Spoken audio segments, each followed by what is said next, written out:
എടുത്ത് സ്വന്തം താല്പര്യത്തിന് ഉപയോഗിക്കുന്നു എന്നുള്ള പ്രശ്നമാണ് താങ്കൾ ഉന്നയിക്കുന്നത്. ഞാൻ ചോദിക്കുന്നത്, നിങ്ങൾ സഭയ്ക്കകത്ത് ഉണ്ടായിരുന്നില്ല, അപ്പോഴിത് പാസ്സാക്കിയെന്ന പ്രശ്നം നിങ്ങൾക്കുണ്ട്. നിങ്ങൾ സഭയ്ക്കകത്ത് ഉണ്ടായിരുന്നപ്പോൾ പാസ്സാക്കിയിട്ടുള്ള അമിതാധികാര നിയമങ്ങൾ വേറെ ഉണ്ടല്ലോ. UAPA, ആർട്ടിക്കിൾ 370, ഇതൊക്കെ നിങ്ങളെ പുറത്താക്കിയിട്ട് പാസ്സാക്കിയതല്ലോ. അപ്പം നിങ്ങൾ സഭയ്ക്കകത്ത് ഉണ്ടോ ഇല്ലയോ എന്നുള്ളതല്ല, നിങ്ങൾക്ക് അതിനോട് എന്തുമാത്രം നിലപാടുണ്ട് എന്നാണ് ക്വസ്റ്റ്യൻ.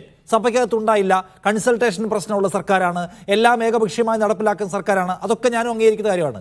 ഈ നിയമത്തിൻ്റെ കോറിനോട് ഈ കൊണ്ടുവന്നിരിക്കുന്ന ഇപ്പോൾ താങ്കൾ പറഞ്ഞതുപോലെ UAPAയ്ക്ക് ബദലായി ഒരു നിയമം കൂടുതലായി ഉണ്ടാക്കി വെച്ചിരിക്കുന്നു.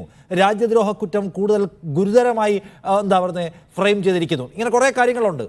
ഇത് കരിനിയമമാണ്, പൗരനെ വേട്ടയാടാനുള്ള നിയമമാണ്, പറ്റില്ല എന്ന് ഇന്നും പറഞ്ഞിട്ടില്ല രാഹുൽ ഗാന്ധി.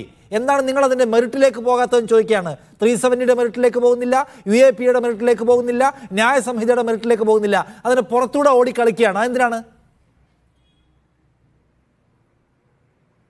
ഒരിക്കലും പുറത്തൂടെ ഓടിക്കളിക്കുന്നില്ലല്ലോ. വരും ദിവസങ്ങളിൽ വളരെ കൃത്യമായി കോൺഗ്രസ് തന്നെ ഒരു പ്രത്യേക കമ്മിറ്റിയെ വെച്ച് നിയമങ്ങൾ പഠിക്കുകയും അതിന്റെ പ്രശ്നങ്ങൾ ലോക്സഭയിലും പാർലമെന്റിനുള്ളിലും ഉന്നയിക്കുകയും ചെയ്യും. യാതൊരു സംശയം വേണ്ട. ഞങ്ങളുടെ തന്നെ രാജ്യദ്രോഹ കുറ്റത്തിന്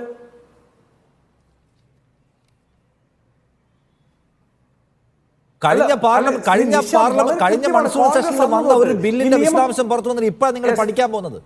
രാജ്യത്തെ അക്കാഡമിഷ്യന്മാരായിട്ടുള്ള നിയമരംഗത്ത് പ്രവർത്തിക്കുന്ന ആളുകൾ, അഭിഭാഷകർ, പ്രതിപക്ഷത്തുള്ള മറ്റ് പല സംഘടനകളും ഇതിന്റെ ഇഷ്യൂസ് ഉന്നയിച്ച് കഴിഞ്ഞു. നിങ്ങൾ ഇനി കമ്മിറ്റി വെച്ച് പഠിക്കാൻ പോകുന്നതേ ഉള്ളൂ. എന്ന് വെച്ചാൽ ഈ നിയമം പൗരന്റെ തലയിൽ വന്ന് ഇടുത്തി പോലെ വീണ് മനുഷ്യർ അകത്ത് പോയതിന് ശേഷമേ നിങ്ങൾ പഠിക്കാൻ പോകുന്നുള്ളതാണ്. ഒരിക്കലുമില്ല. ജയറാം രമേശ് അന്ന് നടത്തിയ ഈ നിയമം ഇവർ കൊണ്ടുവരുന്ന അന്നത്തെ പ്രസ് മീറ്റ് അങ്ങ് ശ്രദ്ധിച്ചാൽ മതി. വളരെ കൃത്യമായി കോൺഗ്രസിന്റെ പ്രോസ് ആൻഡ് കോൺസ് പറഞ്ഞിട്ടുണ്ട്. അതിൽ ഏറ്റവും പ്രധാനപ്പെട്ട പ്രശ്നമായി ഞങ്ങൾ കാണുന്നത് രാജ്യദ്രോഹ നിയമത്തെ ഏത് കോൺസ്റ്റബിളിന് വേണമെങ്കിലും എടുത്ത് ഉപയോഗിക്കാൻ പറ്റുമെന്നുള്ളതാണ്. നോക്കൂ, ഗാന്ധിയൻ സമരം ഈ പ്രശ്നപ്രകാരം ആത്മഹത്യാ കുറ്റമെടുക്കാം. ഗാന്ധിയൻ സമരത്തിൽ BNS പറയുന്നത് IPC 309 നടപടിയേ ഇല്ല.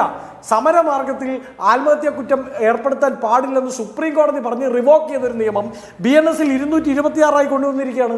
അവർ പറയുന്നു ഗാന്ധി സമരം ചെയ്താൽ അതിൻ്റെ ആത്മഹത്യാ കുറ്റം നിലനിൽക്കുമെന്നാണ് ഈ സമരം പറയുന്നത്.